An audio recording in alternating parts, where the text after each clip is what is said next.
अपने लाइफ में मैंने जितनी भी कॉमिक्स पढ़ी है, इस कॉमिक्स को मैं उनमें से टॉप 10 में मैं गिनता हूँ। तौसी और G18 बहुत शानदार ये कॉमिक्स, इतनी ज़्यादा पिक्चराइजेशन, उस तरह के पिक्चर क्वालिटी और इस तरह के पिक्चर्स तो दिखते ही नहीं है आजकल की डेट के कॉमिक्स में।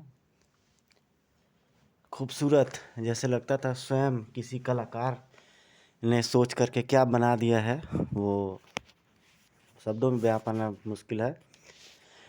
तो मित्रों, इस कॉमिक्स को मैंने फुल लेंथ में अपने चैनल, अपने प्लेलिस्ट में डाला हुआ है। अगर आप लोग सर्च करना चाहें तो आप लोग सर्च करें इसको।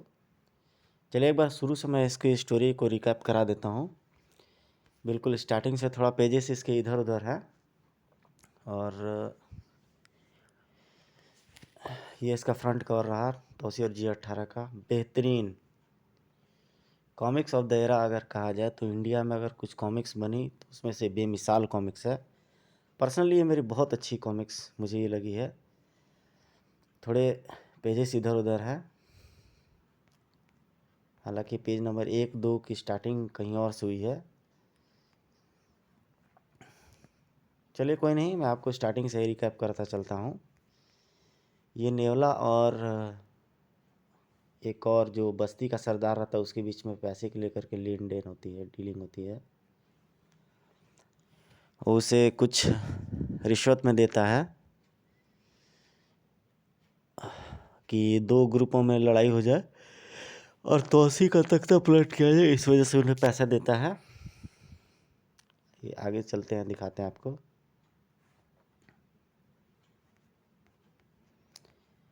अभी मैं कांतारा मूवी को देख रहा था। ये कुछ पेजेस आगे से है, जब पिग्गू जो है कि तौसी उसे हरा देता है युद्ध में और सोती जाति वाले सब तौसी को अपना महाराज राजा बना लेते हैं, क्योंकि पाताल का राजा है ही तौसी।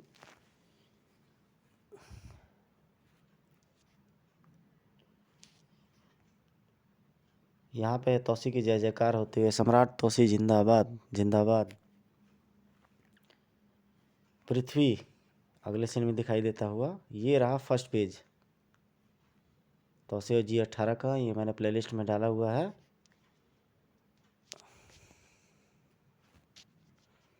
ऋतुराज जी, प्रमिला जैन, राही कदम, दर्शना थिगले, शानदार।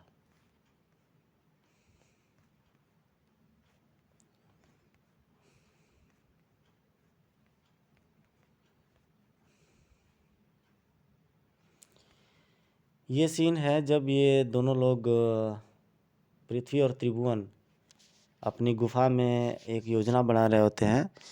इस स्टोरी का आप लोग फुल एंजॉय करें दोस्तों, क्योंकि ये तिलिस्मी रहस्य रोमांचक का बेहतरीन कहानी है, फिक्शन। अगर कुछ लोगों ने अपने दिमाग से सोचा तो महान इस तरह का चित्र कथाएँ बनाई, बेहतरीन, शानदार। पृथ्वी ने त्रिभुवन को सारी बात बताई। अगर छिगु इतना अधिक शक्तिशाली हो गया तो हम उसे अपनी योजना में शामिल कर लेंगे।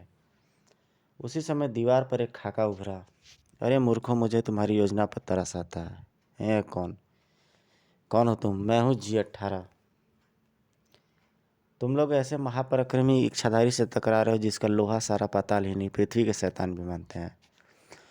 तो ये है G18 जो तौसी के शक्तियों के बारे में उन दोनों को वार्न करता है कि वे लोग उसे न लड़े भिड़े। और मैं आपको वो पेज खोज रहा हूँ, ये देखिए, ये G18 का ये विकराल रूप, शानदार कलर इंकिंग और शानदार कॉन्सेप्ट। ये G18 का रहा बिल्कुल।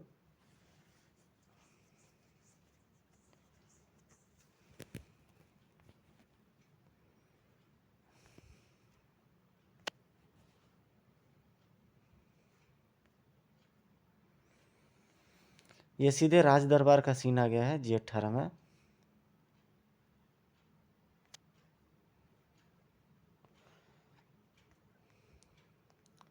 यहाँ पर आकर के G18 को ललकारता है वो।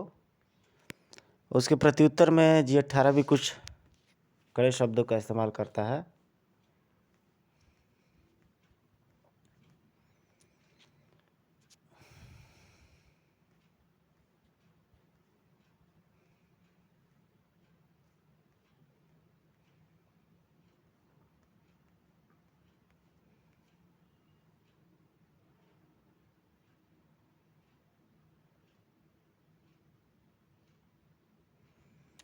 चीन के संगोल पर्वत पर मठ के पुजारी खार्तून ची ने G18 का आह्वान किया। ची चा हु ही हा G18। आप देख सकते हैं कि ये शानदार फिगर बनाया गया उस तरह के पारंपरिक वेशभूषा में जिस तरह से चाइनीज़ पीपल होते हैं, और इसी क्षण G18 प्रकट भी हो जाता है।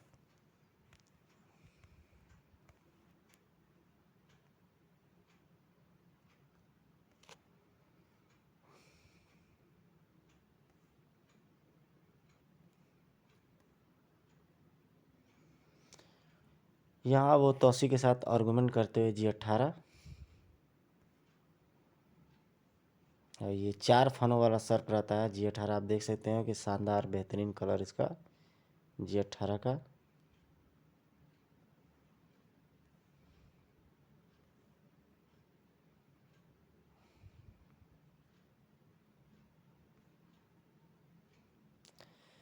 और यहाँ से वो राज दरबार में वो धुआं छोड़ना स्टार्ट कर देता है G18।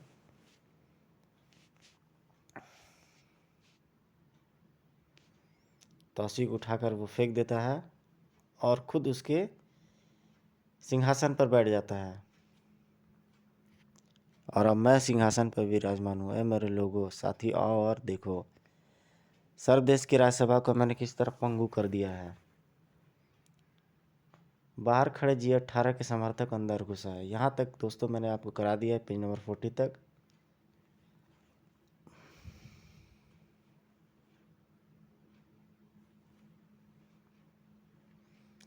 अष्टध्वज को तौसी मुक्त करता है और अष्टध्वज गाजर मूली की तरह काटना स्टार्ट करता है।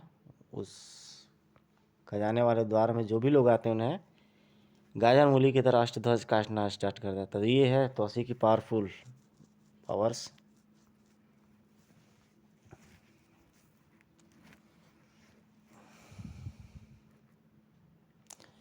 अदृश्य ध्वज इससे पहले कि G18 कोई हरकत करे, तुम इसे मार मार कर राज्यसभा से बाहर फेंक दो। जो आज्ञा स्वामी। अदृश्य ध्वज तो अदृश्य रहकर वार करने में महारत रखता था। ठक ठक ठाक ठाक तड़ाक, और G18 की काफ़ी अच्छे से मरम्मत करने के बाद धुन करके उसे फेंक देता था। तड़ाक। और मुझे कोई ऐसे शक्ति पीट रहा है जो अदृश्य, इसे देखे बिना मैं कोई कदम नहीं उठा सकता। अदृश्य ध्वज ने G18 को राज्यसभा के बाहर फेंक दिया। ये सब तो मेरी आशा के विपरीत मुझे फिलहाल है। मेरे सब फिलहाल अपनी शक्तियाँ समेटकर भाग लेना चाहिए। G18 फरार हो गया और उसके निकल भागते उसकी वह शक्ति समाप्त हो गई जो राज्यसभा में काम कर रही थी। अब हमारे अंग अब कार्य कर रहे हैं। तौसी ने पणिध्वज को याद किया। पणिध्वज, क्या तुम विषाक्त जल में रहकर जीवित रह सकते हो? हाँ स्वामी, मैं पानी का ही तो बना हूँ। पानी की हर काट मेरे पास है। तो तुरंत विशाल सागर के तट पर चले जाओ और यह G18 उसी में समाएगा और पीछा करके उसके अड्डे का पता लगाओ। जो आज्ञा स्वामी। सैनिकों, G18 के समर्थकों को गिरफ्तार कर लो। आक्रमण। ठन ठन ठन ठन खन खन। मुझे इसके नेता को पकड़ना चाहिए। यही वह पृथ्वी है जो यहाँ बगावत फैला रहा है। प्रकट ध्वज, पृथ्वी को पकड़ लो। मुझे इसके नेता को पकड़ना चाहिए। यही वह पृथ्वी है जो यहाँ बगावत फैला रहा है। पकड़ ध्वज, पृथ्वी को पकड़ लो। किंतु तौसी तो आखेट पर्वत पर है। तुम्हारे छापामार वहाँ किस तरह पहुँच गए? तौसी आखेट पर्वत से बाहर आ चुका है। उसे हमने पुल पर रोकने की कोशिश की थी जो नाकाम हो गई। तौसी, अगर वह सचमुच तौसी था तो तुम्हारे साथी जरूर कुछ धोखा खाए गए हैं। क्या तुम इतना भी नहीं जानते कि किसी भी इच्छाधारी के पास अपने 7 शरीर नहीं होते? लेकिन यह हो सकता है कि तौसी ने कोई जादू सीख लिया हो। मैं जल्दी ही तुम्हें इस बारे में बताऊंगा। ठीक है, हम तब तक कोई कदम नहीं उठाएंगे।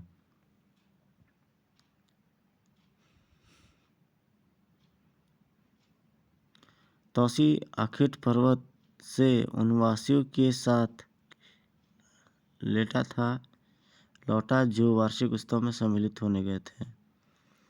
आखेट पर तो 1 मास तक उत्सव चल रहा था, आप इतनी जल्दी कैसे आ गए? मुझे लगा ऐसा लगा जैसे त्रिभुवन जैसे सर्पदेश किसी विपत्ति से घिर गया, इसलिए लौट आया।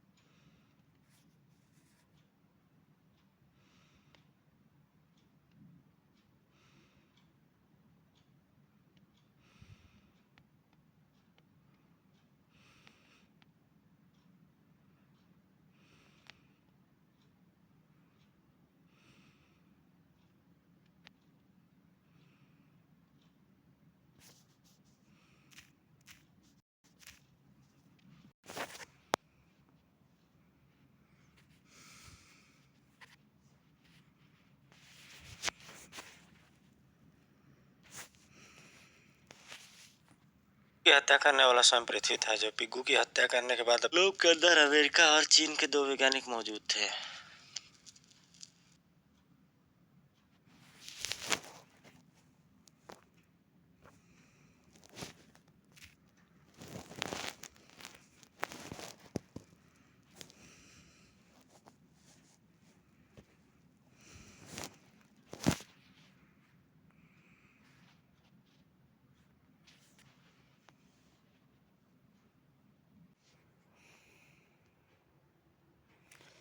इस सीन में हमला करने की सोचता हुआ पृथ्वी,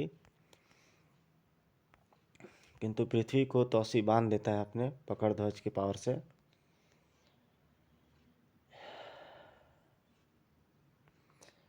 यहाँ पे दोनों बात करते हुए, किंतु तौसी तो आखेट पर्वत पर है, तुम्हारे छापा मार वहाँ किस तरह पहुँच गए? तौसी आखेट पर्वत से बाहर आ चुका है, उसे हमने पुल पर रोकने की कोशिश की थी, जो नाकाम हो गई। अगर वह सचमुच तौसी था तो तुम्हारे साथ जरूर कुछ धोखा खा गया है। क्या तुम इतना भी नहीं जानते कि तौसी किसी भी इच्छाधारी के पास अपने साथ सही नहीं होते हैं? लेकिन यह हो सकता है कि तौसी ने कोई जादू सीख लिया हो। मैं तुम्हें जल्दी ही इस बारे में बताऊंगा, ठीक है? हम तब तक कोई कदम नहीं उठाएंगे।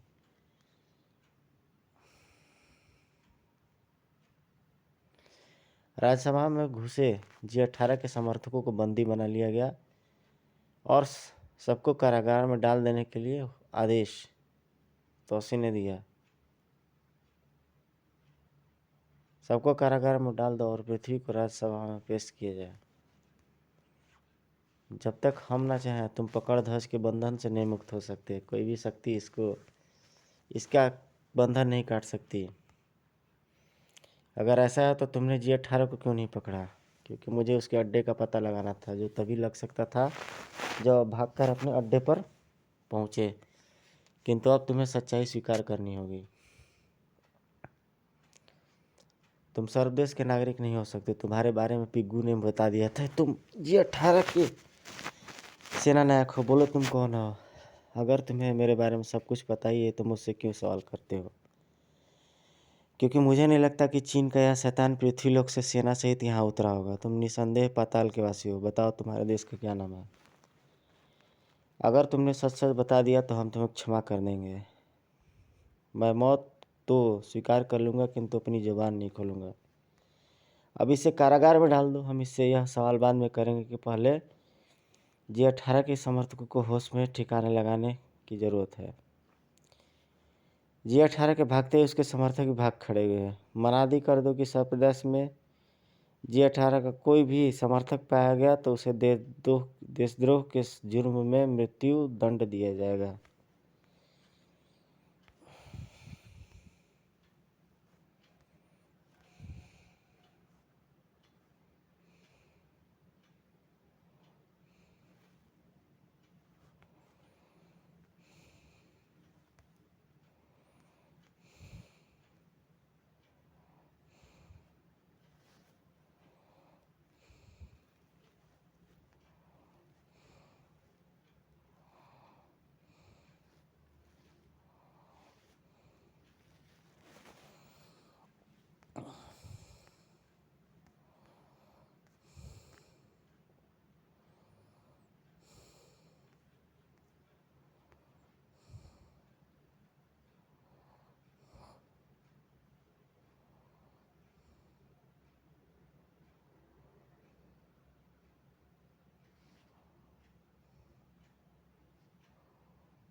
G18 के भागते ही उसके समर्थक भी भाग खड़े हुए।